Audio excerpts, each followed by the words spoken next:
فوجي صاحب و نو هغه کال باندې هغه هم په بس کې تللی و حج لا چې واپس راغی شیخ القرآن سره ناست و نو شیخ القرآن نور اللهم ارقده ته خبره کوله ورته وی حضرت وی منگا بغداد تا ورسیدو زکا منگا داسه پا افغانستان قندهار بیاتلو مخی ایران باندې واوڑیدو بغداد تا چه ورسیدو نو منگا حل دماوا مرگروی دی پیرانی پیر جیلانی عبدالقادر رحمت اللہ علیہ قبر لزو اسم راغلیو دعا توکو عبرت بوالو وی منگا لڑو روزی لاد پیرانی پیر جیلانی عبدالقادر رحمت اللہ علیہ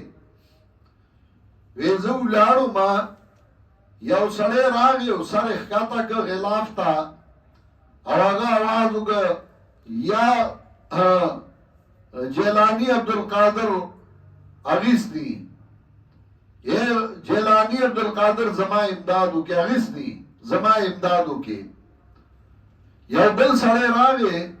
د شان د دی گریوان نونی و کالرنا او پشای راخ که وردوی اتستغیثو بغیر اللہ تعالی بیدا اللہ نا د بل چانا امداد گواری ویدا سڑے چه شاعت راخ که دوت دا سیو قتل وردوی انتا پیفیریون تا پیفیریون ویدا دوی چه اگا پریدا خو بس شرک مکوا ویدا عرص ما پخبل اولی دل دا چاچ راخ کلو وی دے ما دا مٹ نونیو وی ما وردائیس دا تا دتا سوئی دتا تا سوئی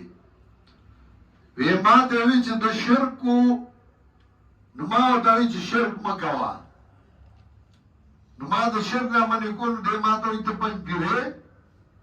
نو ما دان نا خبره کوئی ما دا پنج گره سی نو اوی چه دا پا پاکستان کی او کلو پنج پیر وطوئی او باقی کی او عالم دے چگہ دا شرک رد کئی او قرآن خئی زد آغا شاگرد ما دا آغا قرآن ویلے دے او زدل تی راغلیم او دا شرک رد کو نو ما تا خلق پنجبیرے ہوئی پنجبیر گوڑو کیا وہ دکھلے دے دا چا پی جاند نن با دنیا کی جسو خدای تا یو ہوئی نو آغا تا پنجبیرے ہوئی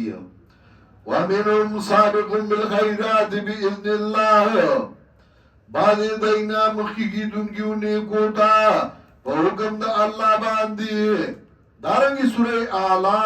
سورہ واقعہ اتم آیاتو گو رہی